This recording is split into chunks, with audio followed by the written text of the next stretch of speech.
My name is Mark Pollack, or as Josh likes to call me, Dr. Mark Pollack. I am a doctor, but not medical. He's Dr. Mark Pollack to his friends, just Mark to everybody else. Okay. And today we're here to talk about AI, a hot topic, of course. And more importantly, I'm the founder of the Spring AI project. And we're going to talk about how you can add AI into your applications, kind of give you a tour of the space, things you need to learn in order to become productive in this technology. And of course, AI is not new. It's been around as a topic in computer science for a long time, going back to the 50s. And it's constantly been refined and refined and refined over time. I think I started paying attention to it late 90s, maybe a little bit on and off, but really more so when there was this AlphaGo moment, which was a computer created by Google. And it was using these deep learning techniques and reinforcement learning in order to beat a grandmaster of Go in the game of Go. And yeah, it was incredible. It basically taught itself to play as compared to like the previous time where IBM was beating the world grandmaster in chess, and that was just like a brute force approach. And there were some moves made by this computer program that no one had seen in the history of Go, right? Like just floored, like, oh my God, it made that move. Very impressive. So now we're in this generative phase, right? 2021, roughly speaking. And here the key thing is, kind of defined by its name, is that it can generate new data, right? Previously, it was more about focused on problem or classification. So it's a completely different paradigm. And of course, in many ways, the Big Bang for most lay people, right, like myself included, was ChatGPT being launched in 2022. And really not too much fanfare. It's kind of like a research lab saying, here, try this. Well, lo and behold, early 2023, they already had 100 million users, right? So clearly, they found the right viral mix to have this technology enter the mainstream. And other people joined in, Microsoft added Bing support for AI, and unfortunately even AI I don't think could increase Bing's search numbers. But so yeah, AI doesn't solve all problems, not Bing's problem. But Google introduced Bard, Anthropic, another lab, introduced Claude in early 2023. So basically things really started to kick off then. And so what makes it really unique? Well, there are a few properties. No training. If you've ever taken a Udemy course in machine learning, you're pretty much 3/4 of the way through the course and you basically clean data and prepared data. Training, for me at least, not that fun. So what's good here is it's pre-trained, and the P in GPT means pre-trained. Human language is in the interface, so you don't have to send it a matrix or some complicated data structure. You literally kind of just talk to it in text. And for this crowd here, what's very important is you don't need to be a data scientist to use generative AI or a machine learning specialist. One of the innovations was that they just exposed all this technology through a simple REST API. Simpler than the S3 API introduced decades ago. So us coming from a software background is very important, right? Because it's kind of shifting into that domain away from the core domain of machine learning. So what can you do with it? One of the most common use cases is basically to do question and answering over your documents or summarizing long things, like summarizing YouTube videos, summarizing, a legal brief, right? Oddly enough, when people summarize legal briefs, they specifically ask it to find almost like the Easter eggs in it, the hidden surprises, right? Kind of remove the boilerplate and just show me what the lawyer's trying to sneak in there. Intelligent chatbots, no one loves chatbots, but maybe we can make them better, right? A little more effective. In banking, fraud detection is a very common use case, but there's a use case here I suggest you try, it's more near and dear to everyone's heart, is around developer productivity. I don't know if anyone's went to any of the IDE vendors in the hallway, but there is a great set of tools that have gotten very mature in the past 6 months or 3 months maybe for helping you write code, write documentation, just by chatting in a little sidebar in your IDE. It's very effective. I use it. And I think what's important is, of course, most people here I'm sure are working for a company and that company has goals. But I think it's important for you to find your own personal aha moment, right? I did that early on with code generation, and I just looked at it and was like, my God, this thing is really real. Or I just asked it to categorize my GitHub issues in a project, and it did it in 4 minutes instead of me sitting with a team member for 4 hours. If you have these aha moments, that's what you latch onto to kind of, get past the hype. And trust me, there's a lot of hype, but that's what technology is like. So what we have really is the evolution of a category of software developer, basically, called the AI engineer. So you have the machine learning engineer point of view on the left, the software engineer point of view on the right, and slowly these two spheres are converging, and there's a common set of skills and techniques you need to know as an AI engineer. And we're going to cover kind of the basics in a quick tour today. Even with 60 minutes, it's hard to cram all of this in.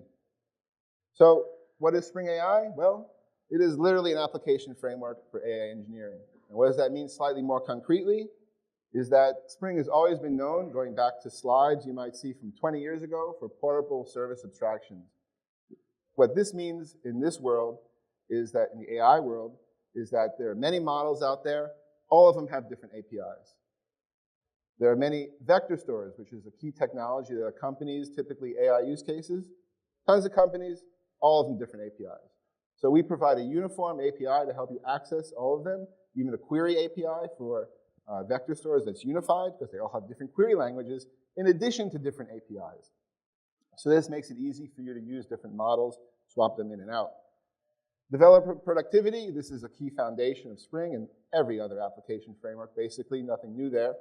But if you look at the details of what they give you as the raw parts, you do need to build some scaffolding to remove boilerplate code on top of it. This is particularly true in the case of tools, which we'll get to, basically functions that the AI model can call. It's nasty stuff. You never want to write that in your life. They're all different, of course, right? Because everyone made their own way to do this. So we provided layers on top that make that very easy. And last but not least, we'll have a little timeline that goes on throughout this talk. Things are changing very fast, right? Within 6 months, there could be a new technology drop, and you're like, well, this is a game changer. We better support it. So we're kind of constantly chasing that technology curve. So roughly speaking, you have your input, which is a prompt. That's sort of the word for input. Prompt consists of many sections, but right now let's just focus on it being your question. It goes to the big brain, and you get output. And that's it, like stimulus, response. Don't you ever think? Sort of. And all the good parts about this is, you can send it your language, text comes in, text come out, but there are downsides. And these downsides, oops, did this go off? Ruh-roh. Ruh-roh, hello. Oh, maybe. Back. Okay, it's back. These downsides are usually addressed with kind of patterns or technology that the model itself provides to help you solve these problems. And we'll go through some of these in the talk. One of the basic ones, which is an innovation by OpenAI, is you need to kind of tell it to act in a certain persona, to align what it outputs to your goals. And this is through a technique called using the system prompt. One thing that's surprising to people when they first encounter this technology is that they're used to using ChatGPT, a chatbot, but the underlying model itself is stateless. So when you're typing in ChatGPT, that's an application written on top of the raw model that the API gives you access to, and now you have to actually implement your own memory management. Kind of like sessions in a typical web app. It's trained on so much data, which is so impressive. However, hopefully it hasn't penetrated your corporate firewall, and it's not trained on your data. It's not trained on your APIs.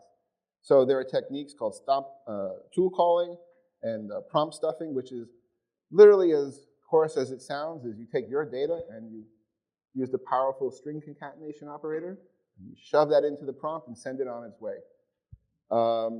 When this first started, essentially all you could send ChatGPT through the API was 4,000 words. Not a lot of words, right? That's grown over time, but it's led to a technique called retrieval augmented generation, and this technology called vector stores, where you take your million-word document, you chop it up into small pieces, and then at runtime, you retrieve the parts that are most similar to your question, You concatenate it, pass the augmentation, and you send it off to get generated. So that's the RAG in a nutshell. And last, but very much not least, is it's prone to hallucinations. Just this technology wants to fill in what is statistically the right thing for it to output next. And sometimes that's very far from the truth. But it could sound great, but it might not be factual. Sometimes it's clear-cut nonsense, though. Yeah, The other day, I asked it a question about programming languages, and it listed PHP. I'm like, that's not real. Always with the PHP. Terrible language. And so, much like you have unit integration tests, you'd be fired if you didn't write unit integration tests in your job. Similarly, if you're writing an AI application, I would fire you if you weren't writing evaluations, right? So it's a key part of it, and we'll showcase kind of this app in small when Josh takes the stage in a moment. What we're showing here is sort of a typical workflow with doing Q&A over your documents, let's say. You have to have some way to get your data that the model hasn't been trained on into one of these vector stores. And luckily, this is kind of like an integration problem. Spring is great at integration. There's tons of libraries to access your data, Spring Data, Spring Integration, Batch. All of this universe of technologies can come to bear on how you load data and chop it up into small pieces into the vector store. And here you see many, many vendors that offer it. In fact, most traditional vendors now, database vendors, are adding this technology into their stack. So it's quite likely you're able to already use this without asking to procure a new technology. Although there are dedicated ones, and when you get into the weeds, you can see there might be pros and cons to picking one over the other for your use case. So that's kind of like a loading step, a batch step. Batch never dies, right? There you go. Here it is. And the bottom part is like, well, how do I talk to it? How do I bring this information, to the model? How do I interact with the model? The abstraction we use is a chat client for different modalities. There's an image client, video, and then they get mixed up and whatever. So the point is that you have access to all these models through a common API. You can swap them out. And it's not so much like a database where you're saying, oh, I'm getting rid of Oracle and I'm using Postgres. It's normal in a robust AI application to use multiple models simultaneously. So it's not kind of like the big switch, right, like you'd have with a database. You're really meant to use different models for different purposes. For example, in the evaluation, you might use a judge model, right? It's dedicated to knowing how to determine if things are factually correct or not. So with that, I'll let Josh take the stage. Thanks, Doc. Give a tour of everything. Thank you. Before we get underway, hi, everybody. We should get a photo. Is that okay? Okay, great. Okay, come on, Doc. Let's get a photo. Let's do this. Come on. Just pretend like you're happy. Come on. Come on. Okay. What if I'm not pretending? I know. It's okay. Everybody over there in the rafters, say open source. Open source. Okay, middle section, open source. And over there. Thank you. Thank you so much. Christmas coffee table book of his photos coming out just next the nice year. People. I know. You know what I do? You know what I do with those photos? What? I'm going to take those photos, the 3 photos. I'm going to show them to my daughter, and I'm going to say, "See, they listen to me." I think I need to show it to my kids too. Yeah. Okay. So look, we're super excited to be here. We have to show you a lot of different things, right, in action. And we were contemplating long and hard about what we could do to show you this. And we think, well, maybe we could try out the old Spring Pet Clinic example, right, from yesteryear. That's a very familiar example. Raise your hand if you've ever heard of the Spring Pet Clinic. Okay, it's been around for like 20 years, okay? And we thought we could bring that out and kind of retool it to do AI stuff and, yeah, maybe. But it's too much. It's a big app, right? A lot of moving parts. So we thought, what if we did something in that same spirit, in the same vein, related to pets and adoptions and dogs and cats and all? I mean, come on. Who doesn't love animals and pets and dogs and cats and the like, right? Everybody loves animals and stuff, right? I mean, everybody, right? All of it. We all love dogs and cats. I mean, I love almost all animals. I love almost all animals, yeah. Every animal except mine. Except my animal. My dog is terrible. The worst dog. His name is Peanut. And he's not a good dog. Not a good boy. The worst dog. We keep him, though, for 3 reasons, okay?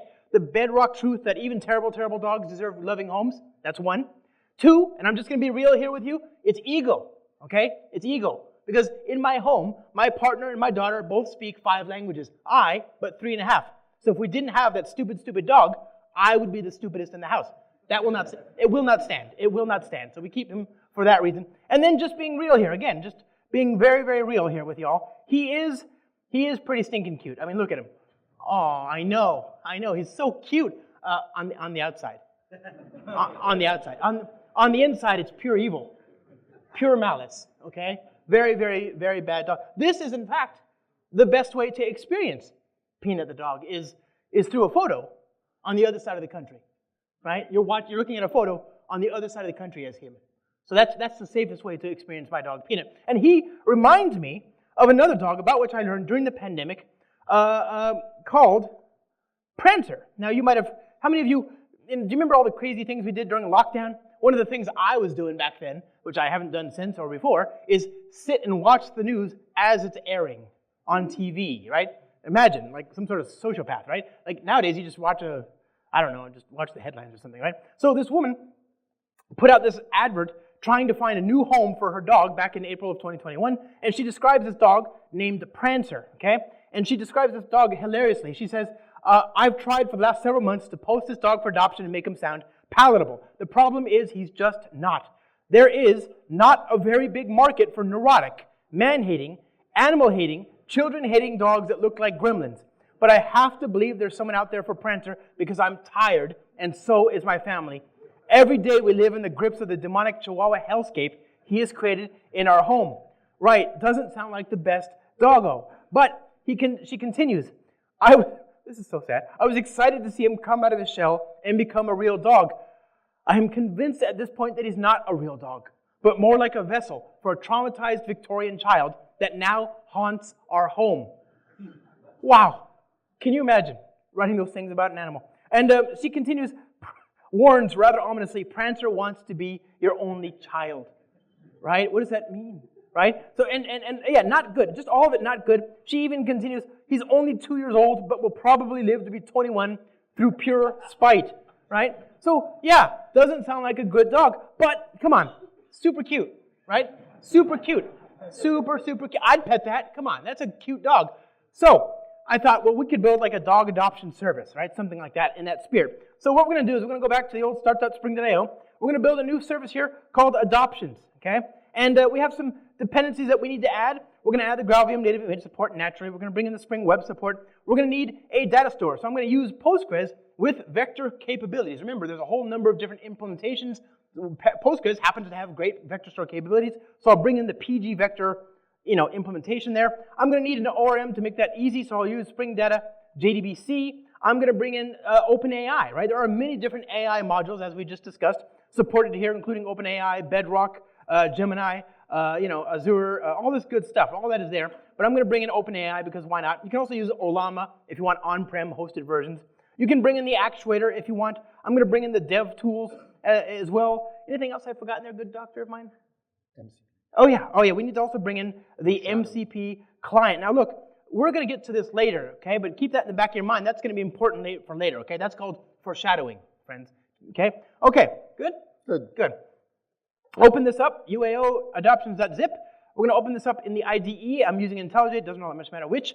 I've already got a SQL data store, Postgres, running in the background. So the first order of business is to get this thing connected and talking to that. So I'll say JDBC Postgres QL localhost my database, and then we're going to configure the username, which is going to be my user, right? And then the password will be secret, okay? So that'll be our secret. Don't tell anybody that. I'm going to click on this, hit test, hit apply, hit OK, go over here to IntelliJ, open this up here, click on my database, click on public, click on tables, and there's our dog table, and there's our dog Prancer, okay? He's described as a demonic, neurotic, man-hating, animal-hating, children-hating dog that looks like a gremlin, okay? So we want to be able to adopt this doggo and take him home. Okay, so I think that's good. We also need to connect to OpenAI. Okay, there are different implementations, but you configure them in the same way, through the same Spring Boot way. You configure properties. Now, I need to configure an OpenAPI key. Friends, I've already done that before I got on stage. I exported this before I got on stage as an environment variable. It's already done. Trust me. Please forgive me for not leaking my API credential. Okay. Now we have this dog adoption application. So I'm going to call it adoptions. Okay, And we're going to build a controller, a simple chatbot, the much maligned chatbot about which Dr. Pollack spoke so ruefully just a little bit ago. And we're going to call it a controller, a response body, and we're going to call it the dog adoption controller. And this is going to be a little chatbot. So we're going to have an endpoint here, which takes an ID that represents the user's context, the user session or whatever. You could use Spring Security in a more realistic example. And then we're going to have an endpoint here called inquire that returns a response, and we're going to come back to that in a second. It's going to, you're going to specify the parameter as a question, like so, okay? So in order for that to work, we need to give it a pointer to the chat client. Now, if you've ever used anything else in the Spring ecosystem, you're well familiar with the idea of the clients. You've got the REST client, the JDBC client, the web client, etc. And this is your chat client. It, in turn, talks to your model. So your REST client, you can create as many of those as you want, but you probably only have one or two, your JDBC client, you can create as many of those as you want, but you've probably only got one or two databases. Same thing here. You can have as many chat clients as you want with different configurations. It's cheap, but the chat models, you typically only have a handful or one or two or three, right? Okay, so there's this. We've got the client. Let's try it out. Let's inject that thing into this, private final chat client, add that to this. I'm going to inject that into the constructor. I'm just realizing the name is singularity. Very good, okay, very good. That's not loaded at all. That'll be fine. So we're going to inject that, and we're going to ask a simple question of the singularity, okay? And we're going to specify a prompt. What kind of prompt? A user prompt, okay? And we're going to pass in the question that the user asks. We're going to make the call, and we're going to then get the content out. Now, of course, I did prompt and then specify user. There is actually a shortcut that you can use that is that, right? If you want, in this case. But as we'll see, it's kind of useful in this case to have the distinction, but it's not always, okay? So, what do you think? So far, so good? It's juicy. Okay, let's give that a run. And we're going to do this new thing that James Ward showed me how to do yesterday. So scratches. There, I did it. Look at that, first try. It was not the first try. This took hours, okay? Okay, so we're going to go ahead and ask a simple question. We're going to make a simple statement. We're going to talk to the model to establish, proof of life, basically. So my name is Josh. We're going to send a request to the service saying, my name is Josh. What does it give me? Okay, it says, nice to meet you, Josh. How can I assist you today? Great. We're connected. Hooray! That feels good. Yeah. One line of code. Yeah, first try. It was not the first try. So that's working, right? We made a request. It was a very small request. We said, my name is Josh, 4 words, right? And it gave us a sentence, a very small sentence. So the way that these models typically measure the cost, be it complexity or dollars and cents cost, is via something called a token, okay? So the larger the request and the response, the more tokens you end up consuming per interaction with the model. And that token number is a very interesting number to keep track of. So if you're using Spring Boot's actuator module in conjunction with Spring AI, it'll automatically surface that token count, right? It's a proxy for the complexity of the query. And, if it helps, you can call it like a word. 1 word equals 1 token. Not always true, but it can be true, okay? Close enough for now. So I think we're good. I think we're good, but now I want to ask it about we want to find Prancer, don't we? Remember, we're trying to build an assistant. Well, yeah, that's a good point. We want to be able to find, what's his name? Right, we want to be able to find our fictitious, we want to find our dog, Prancer, and this is meant to be we want to do that first, or do we do the system thing first? No, do the okay. right. First. Oh, yeah, okay. So this is... Now ask it, what's your name? Okay, great. The next You think it's so smart, but it doesn't know his name. No, I don't. The very next question that I would like to ask it now is, what's my name, right? We've just established my name. I said, hi. I said, my name is Josh. It says, great, nice to meet you, Josh. Let's ask it again. What the next question is, what's my name, okay? And it says, I don't have access to personal information, right? So I can't answer your name. I can't know your name. However, if you'd like to share it or have a nickname you prefer, let me know. So what's happening here is the model is stateless. It has amnesia. It's like Dory from Finding Nemo, right? You tell it something and it forgets each time. Unlike the browser experience with ChatGPT, which maintains history associated with your user account. That history gets propagated on each request. So it's basically a longer and longer message each time containing everything you've sent up until that point. And the AI is able to process that each time and answer the questions usefully. But here, that's not happening. No context is associated with that. So what we want to do is configure an advisor to propagate that information. So I'm going to create a map here, okay? And an advisor is how Spring AI processes requests, okay? So we're going to call this a prompt chat memory advisor and memory And so for each user, there will be an advisor that we're going to configure. It's like an interceptor that will get sent along with the request. So I'll say var memory, var advisor equals this.memory.compute if absent ID, okay? And then we're going to create a new prompt chat memory advisor, passing in a new in-memory chat memory, okay? Now you can, of course, use something that's more durable, obviously, but I think that'll work. Okay, let's make that a lambda, fix that. So much nicer, okay? Good, so there's our new advisor. We're going to delegate to that. I'm going to pass it in when we make the call. So we'll say advisor. We're going to fix this. This isn't 2008. You can default. That's Sorry? fine. That's good, yeah. Oh, yeah. No, that's fine. Actually, yeah. We'll do it here. No, it's fine. Okay, so we've got the caching advisor there. I still misspelled it. IntelliJ helped me, and it still was wrong. Incredible. So we've got the advisor. Let's go ahead and redeploy this thing with that in place. Okay, go back to the chat client thing here, and we're going to try again, starting from the top. My name is Josh. Great, nice to meet you, Josh. How may I assist you today? Fine. Okay, what's my name? Your name is Josh. Huh? Much better, much better. So that advisor mechanism is super important to how we do this, right? You can decorate your request and response with extra capabilities by plugging in 0 to n advisors, okay? Now, and by the way, you can have advisors that in turn talk to other models. So, think about that possibility there. So we've got now an advisor, we got that in place. I think it's time to start asking it the big important questions that we all want to know, which is, I want my dog. Yeah, I want my dog. A Where do I neurotic get one. Where's Prancer, the neurotic dog? And we want this to act as an employee of our fictitious dog adoption agency called Pooch Palace, okay? So we need to ask it that. Let's try asking it just a simple question. Do you have a neurotic dog, okay? And it says, I don't have dogs. By the way, what a sad state of affairs that the computer has to tell us I, as an AI model, don't have dogs. What does it think of us? Anyway, but neurotic behavior in dogs can be quite common. Okay, so it's a well-intentioned, if misguided response. It's trying to help us deal with neurotic dogs, which is not, fine. Something you'd normally do. Yeah, well, it doesn't know that we're trying to find and take possession of one, right? It thinks we want to, manage it. No, I want the neurotic, So what we need to do is to, teach it to behave as though it's an employee working for our fictitious dog adoption agency called Pooch Palace. And we do that by communicating it with a system prompt, okay? A system prompt governs the persona, the tone and tenor in which the model responds to us. It overrides or it sets the stage for the questions that the user sends in the user prompt. So let's specify that here, okay, as a default user prompt, okay? And I'll say default system prompt, and pass it in. Now, I happen to have a system prompt on the command line. I've already written this out onto my local file system. There it is there. You know what? That doesn't feel right at all, actually. I'm sorry. Dog, desktop, talk, system prompt. Better. Okay, so I'm going to take that, paste that in there, and there we go. And this is the prompt, okay? Go ahead and run that. And it says, you are an AI-powered assistant to help people adopt a dog from the adoption agency named Pooch Palace with locations in Antwerp, Seoul, Tokyo, Singapore, Paris, Mumbai, New Delhi, Barcelona, San Francisco, and London.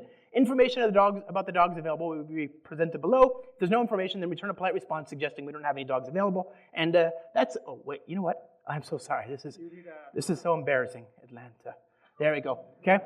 There we go, Shirley. Okay, so there we go. There's a system prompt, okay? Let's go ahead and try it out, yeah? Let's go ahead and run this with our dog adoptions thing. And we're going to say, do you have any neurotic dogs?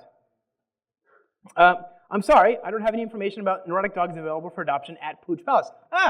Okay, so it didn't know about Prancer yet, but at least it's acting like it should, right? It's acting like, you might even think you're talking to a real person. You might be forgiven for thinking you're talking to somebody sat behind a console that, for whatever reason, is down and they're unable to bring up the inventory of dogs, the catalog of the dogalog of dogs, okay? Now, what we need to do is to give it access to our data, right? And this is what Dr. Pollack referred to it earlier as RAG. And we're going to do that by first loading it into a vector store to support winnowing down the results that we want. We don't want to send all the data. In point of fact, we've only got 18 records right now, so we could send all 18 records, but it's the principle of the real thing. Pooch Palace would have so much. Yeah, 19 even.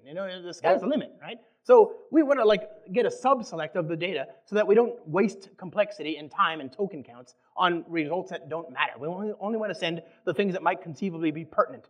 So what we're going to do is we're going to access our data store, so we need to actually integrate a little bit. This is going to take a little while, but look, I'm a big believer that if we work hard and we put our heads together, we can do anything. And so talking to a data store, it's not easy, right? It's not easy. Nobody ever said it would be easy. But again, my dad said anything worth doing is worth doing. Anything worth doing is worth doing right? And he wasn't wrong. I mean, it does take time to do this kind of stuff, to do data access logic, but I believe we can do it. Okay, it's done. So let's now go back to our chat client here, and we're going to get the dog repository here, okay? And we're going to get the vector store there, okay? And we're going to move it from one bucket to another. We're going to move it from the SQL data store and then write it out to the vector store, which in this case happens to both be Postgres, right? We're going to create a Spring AI document, and we're going to put in a string. What string? Any string, as long as you're consistent, right? It doesn't all that much matter. I'm just putting this, there's no schema, it's just content, and as long as you want to find similar things, then it's fine, right? So we're going to say vector store.add list.of document, okay? And then there's that, and that looks, you know what? No. Document. Okay, better. Okay, there we go. So there's we're going to write the data to the vector store, and that's good. Now we need to tell our chat client to consult that same vector store, and we're going to do that by configuring yet another advisor, like so. Okay, it's going to write things out to the vector store, but there is no vector store yet. We need to tell Spring AI to initialize the schema for us. Easy, and then I think we're good to go. Yeah, I think we can actually kind of see it in action. Let's go ahead and wait for the service to spin back up, and then ask it about neurotic dogs. Hello, did I restart it? Oh, I must have stopped it. Okay. And then go to my dog adoptions. Here we go. Do you have any neurotic dogs?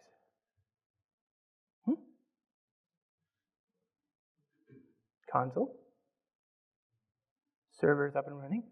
Oh, it was initializing the embedding. So behind the scenes, it loaded all the data. It contacted OpenAI's embedding models endpoint, turned the string text into vectors, which is like a matrix of numbers, and then wrote that out to the vector store. That took a long time. So that took 7 seconds, right? So we want to make sure that we disable that so we don't reinitialize everything yet again, right? So if false, and then this, right? And so if you go back to our data store over here, refresh, you can see it says vector store, and there's the data, but we only want it's actually run it twice, didn't it?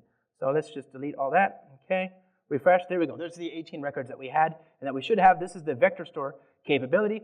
And now we can ask it questions as we intended to. So, do you have any neurotic dogs?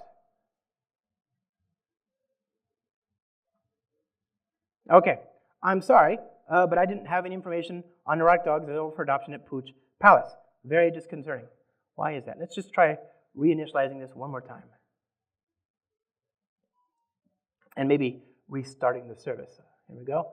Okay, there's that, and then we're going to reinitialize, take 2, go back to the property file, and then do that. Yeah, I just deleted it. It's gone. Okay, take 7. This time with more gusto. Now just leave it.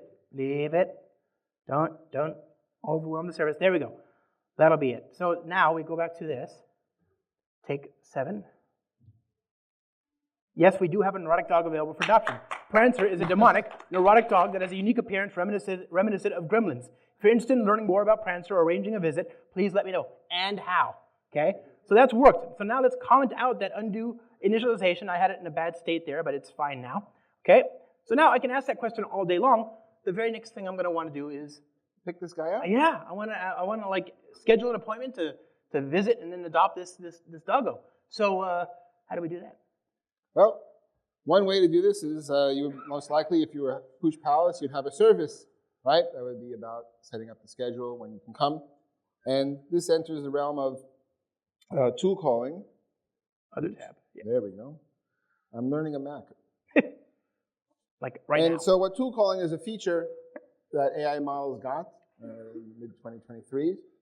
And it's kind of non-obvious how it works. Normally, you just do request response with a service, right? Here it's a little bit different. So here we have a chat request, and inside that chat request is a description of what functions or what tools you have. And that's a tool definition that contains a certain schema. It's written in JSON. You give it a name, get weather in this case. What does it do? Gets weather given a location. Returns, Celsius or Fahrenheit, whatnot.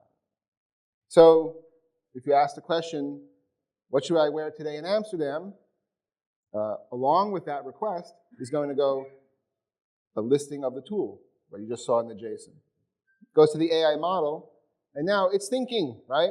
To colloquially say, and says, oh, I could answer this question because I have this tool. I don't know what the temperature is today in Amsterdam. So let me call it. So now, OpenAI in this data center is going to call back to you, your client that you wrote, and say, oops, let's invoke this function with these arguments. We happily do that. We return this value.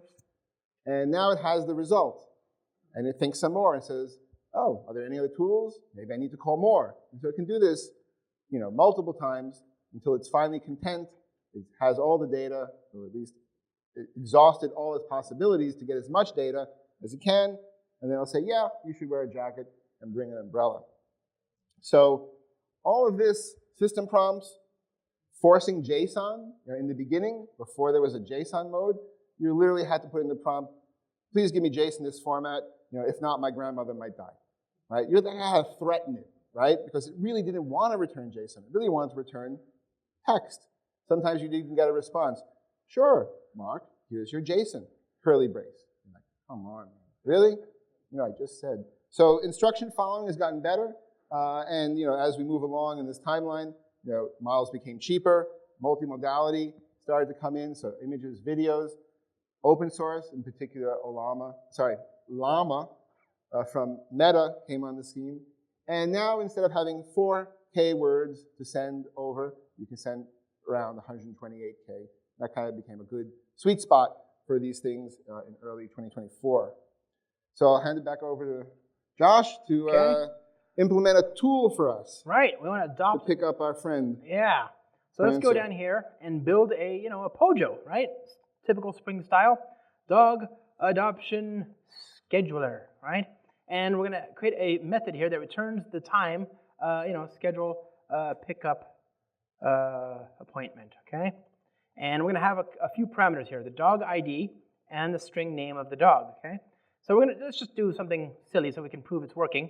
We're going to say that we want something in the future, 3 days from now, okay? Chrono date, days, and then that. And, I'll print out, scheduling pickup appointment for dog ID with name blah, okay? Like that.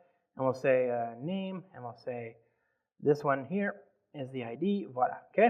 So we've done that, and we're going to return just the instant. I want to serialize that into a string, so I'll use the Spring configured object mapper, the Jackson object mapper, which will bring most of what I need. That's the constructor, but of course that brings an exception.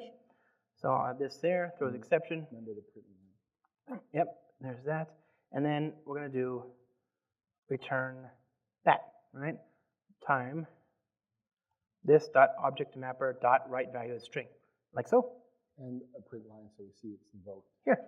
Oh, it's multiple line print lines. Yeah, sorry. Okay. Thank you, sir. And good. Yeah, there we go. 2 lines, but really I'm just returning a string, okay? And it's 3 days in the future. That's the important bit here, okay? Keep that in mind. Now we need to tell Spring AI about this new capability. So we're going to use the tool annotation and describe the tool, right? And I have some very specific text that I want to use here to make sure I get that right. So let's see. Dog, code, Josh Long, attic, 2025, Devnexus, beautiful AI, readme, grep, pickup, grep, schedule. There you go. This is the text I'm going to use. So be very, very clear about this because it corresponds to the things I've got there in the HTTP. So schedule an appointment to visit or adopt a dog. Okay, That's the tool. Now I want to also annotate these parameters. I have to say this is a tool param. Okay, and the description is the ID of the dog, right? And tool param description is the name of the dog. Good. So that's this. And now I just need to tell Spring AI's chat client about this component which has these tool definitions within. They're just methods, right, with return values and so on. So let's take that bean type. And when we're configuring the chat client here, I'll plug in a default tool. So there's this. And I can actually just pass in a reference to that bean, this, pointer, Go there. Voila. Okay? That should do it, I think, right? Mm-hmm. Okay, let's restart that. And go back to HTTP here. Yeah, I'm good. Okay, so now, do you have any neurotic dogs? Okay, first question. Okay, yes, we do have a neurotic dog available for adoption. Prancer is okay. Good. Next, great. When can I visit to adopt Prancer? Right? If everything goes to plan, it should be 3 days from now. Yep. You can visit to adopt Prancer on March 9th in 1540 UTC. So I guess that's about right. 5 hours from now. I have to leave time zone conversion? Yeah, I know. Imagine this early. It's insane. Okay. So did it work? Yes, it did. Look at that. Woo! We've got our, System out print line for the win. Yeah, exactly. Yeah. And so next time, if somebody ever calls you, Print line. no, the other one, Calls you what? with the thing we just showed. Dog? No, starts with a T. Tool. Yeah. If somebody ever calls you that, say thank you. I'm very useful to my business. Okay? That's what they're trying to say to you. Anyway, next. Yeah. I think we are in a good place, but this is local. Sometimes it's local is what you want. Farm grown, local food, good. Software, business functionality, maybe not. Maybe you want to centralize that. Maybe that should be like reusable. Yeah. So, how do you create and share tools effectively? People, started doing this. So like, well, of course you can make libraries, but the fine folks, how do I do that? Click on Oh, that. yeah, click on it. So, wouldn't it be nice if we were able to use tools written in other languages, right? Have an ecosystem of tools. What about the reverse, right? Have Java tools that are written with Spring AI used in non-Java environments. So part of the motivation to solve this problem. There are other environments besides Java? I heard about PHP. That's not real. That's a hallucination. That's true. We talked about that. Okay. Python. Python is probably the most active area because it's kind of the tip of the spear where all of this stuff happens. But yeah, other stuff. I've never heard of this. So hence was born by Anthropic just last November, this technology called Model Context Protocol, MCP. And it is a unified way to connect different AI models to different sources and tools, right? And so this delivers on the promise I just said of being interoperable across different languages, basically based on JSON RPC as the data format exchange. It's bidirectional, so you have events going back and forth, so it's very rich, very interactive protocol. There are two types of transports, and on top of that, you can have synchronous interaction or asynchronous interaction. Local means a process gets spawned, literally the server, and you communicate with it as a client over standard I/O and standard error, or remote over HTTP. And so there's a broad set of capabilities that come with the Model Context Protocol, which is meant to encapsulate sort of the units that are most important and are constantly rewritten and need to be shared amongst AI applications. So this is not just tools, but we're focusing on that, but it's also prompts. It's also access to resources, meaning files on your file system, because we want to write an AI coding assistant. It's got to change your files. And sampling, and I have a little laundry list after that, but we'll focus on tools. So here what you see is you can have a client connect to a server, and maybe that server is connected to some database. You can chat with your SQL table. That's a good example of a tool. Or it's done over the internet. And even though this was November last year, the Spring AI team kind of jumped on this early and collaborated with Anthropic to provide the Java SDK for the Model Context Protocol. So this is a screenshot of Anthropic's website, or actually it's the Model Context Protocol website created by them. And you can see at first there was a Python SDK, and then there was a TypeScript SDK. We've contributed the Java one. And last but not least, there's a Kotlin one for all the Kotlin fans out there. Written by who? Yeah, JetBrains. So this is what we're able to do in a very short period of time. This was not easy again, keep in mind what he just said. November, right? I know that feels like a million years ago, but November, last year, they announced Model Context Protocol as a thing. It came into existence for the very first time. Actually, OpenAI was announced in November of 2022. Something about November. Also, we had Spring Boot 3.4. Maybe that's the best month of the year. Anyway, they announced Model Context Protocol right then and there, and within like days, we already had something kind of resembling support for it. Yeah, and then I'd say within a few weeks, it was incredible. Incredible, a lot of work on the Spring AI team. Our tech lead, right? Yeah. For Spring AI, his name is Christian. Christian. Yeah. Just a lot of work. He used to look like this. This is what it looked like before. Okay. Yeah. Lots of long hair. Young the man. stress on him. Yeah. His hairline receded 2 feet. Okay. This is him now. Yeah. After that effort, it was just so sad to see. But big round of applause. Thank you, Christian. Christian's amazing. Okay. So, it's a pretty traditional client-server stuff, right? You can have a Java MCP client. It talks to servers in other languages. Note you can use different AI models. So this protocol is from Anthropic, but you can use it with OpenAI, which we're doing right now. Sorry, Anthropic. For example, one common thing that is in the introductory material is to use a local server to talk to your file system. Like, what's there? Edit this file, do that kind of stuff. Or as a cute little chat with your table type functionality, chat with your SQL. And you can go down that rabbit hole and make them better and better. But, for a quick, small program, you can literally chat with your table, and it's pretty cool when you do that. And of course, we provide a lot of developer tooling on top of that, Spring Boot starters. As you'll see, Josh demo, you can build one of these things in minutes. The reverse, right? Java script, Python clients can connect to Spring servers, MCP servers, and you have, again, these transport options. SSE here is server-side events, so there is, rich capability going back and forth, and again, you can have synchronous and asynchronous. So it's quite a big stack in some sense.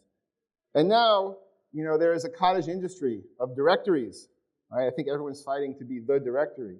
So in my mind, this is like the movie The Matrix, where they're on the roof, and they say, do you know how to fly an Apache helicopter? And they go, yeah. And they go, give me a minute. And then, you just go there and download your favorite tool, and you're done, right? You want a transcript, of your YouTube video? Yeah, just download one of these guys, call it from Java, you're done, right? Really powerful new tool in your proverbial toolbox. There's hundreds of MCP services out there in every different language, but it doesn't matter. You just consume it from their endpoint there. Hey, actually, what it kind of reminds me of? Do you remember the whole? I'm not trying to jinx it. This is actually a flattering comparison. Don't freak out. Don't run. It kind of reminds me of the SOA stuff. You remember 20 years ago, we were talking about SOA and the whole dream of reusable services, right? Not microservices. Microservices is all about going faster as an organization, and doing small, singly focused, independent, process-centric services was part of that, but it wasn't why you did it, right? As opposed to SOA, where it was very much why you did it. You did it to centralize your services, and at some point we had those directories of maybe we should revive them. Yeah. So anyway, okay. So all that to say, but this is much better than the SOA stuff, because again, what was the big pain that came out of all that, right? It was integration. It was figuring out how to get two different things and glue them together. It was concurrency and all that stuff. The AI does all that now. It's literally in control of all these things. It can invoke it however it wants. It can do, whichever one. You don't have to spend time, agonizing over WSDL, WSDL, all that kind of stuff. So let's go back to our demo here, and let's build up an MCP service. Okay. So we've got this this scheduler here. I'm going to go back and we're going to build a new service from the initializer here. Did I already set it up? I already did, didn't I? No. Okay. Start that Spring Day. Go here. And we're going to build a new service. I'm going to call this service. I'm going to call it service because I'm amazing with names. Okay? I get that from my dad. My dad was amazing with names. When I was a small boy, we had a small white dog, and my father named him White Dog. Again, very, very good with names. So we're going to add the MCP server, and we're going to add the web support. We're going to hit generate. We're going to open this up. Go there, UAO, service.zip. Okay? And we're just going to make sure this runs on port 8081, so we don't have a port conflict. And then otherwise, we're just going to copy and paste the code from the existing scheduler code, right? Okay, so cut and paste even. Here's that. Take that over here, paste, done. So now we need to tell Spring AI's autoconfig to export our functionality for MCP consumers to find. So we're going to say method tool callback provider builder, okay? And we're just going to give it a pointer to the dog scheduler. Okay, there we go. And tool objects scheduler, and there you go. That's that. Okay, that's it. That's how you get an MCP service up and running. Okay, easy. I'm just moving the logic from one code base to another. Now I have to consume it back here in the adoptions application. That's a little bit different, but again, not all that much. So we're going to say MCP sync client, and the client is it's like it's the connection. It's our connection to the other service. So we're going to say var MCP equals MCP client.sync. Remember, there's async and sync variants. We're going to say new HTTP SSE transport, and we're going to point it to, the URL HTTP localhost 8080, not that. There you go, 8081. So there's that, and we're going to say build mcp.initialize and return MCP. Now, again, this MCP client stuff, this is now part of Model Context Protocol, the actual official group. Okay, so now we have this done. Let's teach Spring AI to know what to do by adapting this type with a bit of code here. So we'll do that and go back down to our chat client. And instead of passing in this directly, we're going to say new MCP sync client tool provider. MCP tool, there you go, that one. And MCP sync client, all good. Restart, go back to this. Did you put the port in the HTTP? Didn't I, up here? Yeah, there it is. Yeah, okay, that should be fine. Let's just get rid of that, restart. Okay, and now we go back to the HTTP console here, okay? And we're going to say, do you have any neurotic dogs? Actually, let's line this up so it's all horizontal. Okay, so do you have any neurotic dogs on the adoptions thing? Okay, yes, I have a neurotic dog named Prancer, a demonic, yeah, okay, great. Next, great, when can I visit and schedule to visit, adopt, whatever? Okay, it says you can visit Prancer on March 9th, and you can see it over here on the console. That got called. So now the model knows to call that same service remotely, right? And we're in that. We used Spring and Java because that's the best way. But if you were, a degenerate, you could use some of those other languages, and it would still work, right? Good stuff. Okay, now I think we did a good job. I think we did. Yeah. High five. Go team.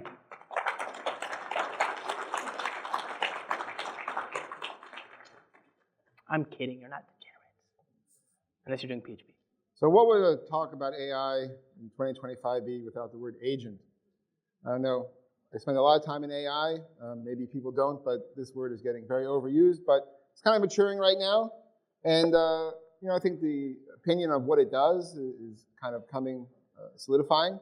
And so really, it's using an AI model to interact with its environment, aka what it has available, its tools, to solve a task, right? And I think this is the key thing. You're giving it a goal.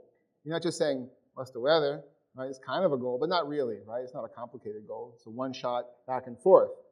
And so this system, an agentic AI system, is combining really planning, multiple steps, right? Figuring out how to achieve a goal. And this involves using memory, and it involves using the actions. So the AI model itself is what handles the reasoning and the planning. And what you see now is a shift in what the models are being offered by the various labs. They're shifting into sort of research or thinking models. And they're specifically trained now to plan out a way to solve your problem. So that's different than the previous generation models. And in fact, it takes much longer. So they're not very well suited for chat, but they're well suited for, do this, I'll come back in 5 minutes. Let me see if it's done, right? And the tools that we were talking about before, these come into the picture here, is basically what this agent has available to do. So there are different system types. Essentially, you have this primitive that we've built up. And this is the primitive that you now start to combine. You have your input, you have your large language model, or your research model, and you have this supporting cast of characters. You have ways to retrieve data, you have ways to execute APIs, and you have chat memory. And all of this is kind of like one step of a multi-step process where you get output. And so how do you organize a multi-step process? Now, there's kind of two forks in the road. One is you define your own workflow. Right? You say, do step 1, then step 2, then step 3, then step 4. Each step having some variation of this going on. Or, this is the sci-fi moment, you just let the agent, the AI, plan it out all for you. You don't specify how, it just figures it out, right? So that's great, and that's coming. But right now, if you want to start going in this direction, right, workflows are better, they're easier to understand, they're more predictable. Doesn't mean that, science fiction today will be reality next year, But that's the way to go. And they're shockingly similar. So here is a list of the workflow types as popularized in the community. So you have chain, parallelization, routing, orchestration, evaluator, optimizer, workflows. For me, with the gray hair, this harkens back to the old book from Gregor Hope, Enterprise Integration Patterns. It's what Spring Integration, the project, was based on. And there is literally a one-to-one correspondence here. Chain workflow, what does that mean? The output of one call is fed into the input of the other in a chain. I'm sure we all heard of Lang chain. That's what it did, right? It just tied things together. And now it's by this fancy word, chain workflow. But, if we can have method rename considered a refactoring pattern, we can have a chain workflow considered a pattern as well. Then parallelization, right? This is nothing more than, splitting, joining again, aggregating. Routing, very important. I mean, in most real-world applications, the first thing that happens when you receive the user request is, what is this user asking, right? Is it on topic, off topic? If it's on topic, of the 5 topics I'm supposed to handle, let me route that request to the appropriate subsystem in my application that's dedicated to handling that type of request. And then you're just kind of in this general orchestration land, like, loops, whatnot. So, for example, the evaluator optimizer pattern, this is you have 2 chat clients. One of them has a system prompt. You're a code generator for Java, right? The other one has a system prompt. You're a code reviewer of Java. And then you type in, write me bubble sort. And out comes the first response. That gets piped into the reviewer, who says, yeah, that was good, but maybe you should do this, right? He goes, yeah, okay, I'll do that. And it goes in a loop back and forth until the judge, right? The evaluator says all is good, or you reach a certain maximum number of loops. Wait, so Doc? Yeah? I'm listening to you here. Are you saying that if I wanted to, I could use like Spring Integration and Spring AI and I'd have an agentic framework? Yes. Are you saying if I use Spring Batch and Spring AI, I'd have an agentic framework? Yes. What if I used Spring Cloud Stream and Spring AI? Sophisticated, but yes. What if I used Camel and Spring AI? Would I have an agentic framework? That works. What if I used Flowable and Spring AI? Would that be agentic? Yeah. Why not? Okay. What if I used a freaking fork join pool? That's my and favorite Spring AI? one. The simplest Would one. that be agentic? Yes. What about just a for loop and Spring AI? Is that also typically agentic? So that's the joke. Software engineers define agents as LLMs plus loops. And then all the machine learning people kill themselves. But, that's the background we come from. What can I tell you? And there's a blog post, and this is a jumping off point in the bottom there. Sorry, it's so small, but you can Google for agentic patterns, Spring AI, you'll get this blog post. And there we implement all of these patterns, and you're kind of off to the races. So wrapping up, agents and coding assistants, which I highly suggest everyone check out, kind of started craze, let's say mid-2024, really matured late 2024. Reasoning models are now coming into the picture. There's another more sophisticated model called computer use, which was introduced by Anthropic, later followed up on by a similar model from OpenAI. And this is literally operating a computer, like looking where the pixels are and opening the windows. And you watch it in action, one thing is cool is it knows all the keyboard shortcuts you couldn't type because you don't have enough hands, or enough fingers, right? So it's pretty slick to watch this in action. It's a little creepy too. Model context protocol was there. And now we're in this phase, I think, of maturation in a way, right? Things are getting cheaper. In fact, even before last March, or March we're at now, when DeepSeek reasoning came out, there's a super Moore's law in effect. The cost for performance what you're getting is exceeding Moore's law by like orders of magnitude. So people are getting really, really good at running these models really, really efficiently. And the impact of this was that a couple orders of magnitude cheaper processing of a big reasoning model freaked everybody out, and the whole stock market lost $1 trillion, right? You think about that, it's kind of amazing. It is amazing. Unbelievable. But on a more positive note, the field progresses. There are now 400 million OpenAI ChatGPT users. It's not going away, even though there's a lot of hype. So hopefully we've given you kind of a realistic grounding for you to get started. A lot of resources online. And thank you for attending. Right, thank you. Remember, all the hype, if you drive around San Francisco, you'll see billboards with like agentic this and workflow that and AI. It's what we just showed you. All of that is based on the ability to do what we just talked about, which is ultimately just integration. It's a REST API for Pete's sake, right? Spring and Java are uniquely situated to do this particularly well. Thanks, everybody.